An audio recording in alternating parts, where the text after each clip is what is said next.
ஒன்னாம் வீட்டுல குரு இருந்தாருன்னா என்ன பண்ணுவீங்க? ஒன்னாம் வீட்டுல குரு இருக்கிறது மிகவும் நல்லது. எந்த ராசியா இருந்தாலும் எந்த லக்னமா இருந்தாலும் 12 லக்னத்துல விருச்சிக லக்னமா இருந்தாலும் சரி, மீன லக்னம் வரைக்கும் எந்த லக்னத்தில் இருந்தாலும் நல்லது. ஏன்னா குரு இருக்கும் வீட்டை புனிதப்படுத்துவார். பார்க்கும் வீடு 5ஆம் இடம், 7ஆம் இடம், 9ஆம் இடம், அது பார்க்குற அந்த 5, 7, 9ஐயும் புனிதப்படுத்துவார். நல்லது பண்ணுவார், நல்ல கர்மாவை கொடுப்பார். ஸோ அப்படிங்கிறப்போ மேஷத்துல குரு இருந்தால் அருமை. ராஜோகாதிபதிங்கிற ஒரு ஸ்டேட்டஸோடையும் சுபகிரகத்தின் ஸ்டேட்டஸோடையும் இருக்கிறார். அதே சமயத்தில் விருச்சிகத்தில் இருந்தாலும் தப்பில்லை, அவருக்கும் அது ராஜோகாதிபதி தான்.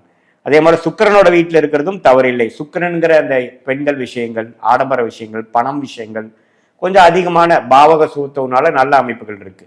மிதுனத்துல கண்ணில் இருந்தால் நல்ல அறிவாளியாக இருப்பாங்க, புத்திசாலித்தனம் அதிகமா இருக்கும். ஏன்னா புதனோட வீடு பளிச்சுன்னு ஆகுது இல்லையா, அதெல்லாம் நல்லது கொடுக்கும். அதே சமயத்துல கடகத்துல இருக்கிறப்போ உச்சம் பெறுகிறார். ஏன்னா அம்மா வீட்டுக்கு அப்போ கடகங்கிற மாதாக்காரங்க வீட்டில் குரு உச்சம் பெறுகிறார். அதுவும் ரொம்ப நல்லது, அம்மா விஷயத்துக்கு நல்லது, வெளிநாடு போகக்கூடிய அமைப்புகளுக்கு எல்லாமே நல்லது. ஸோ இதே சிம்மத்தில் இருந்ததுன்னா அதிநட்பு வீட்டில் இருக்கிறார்.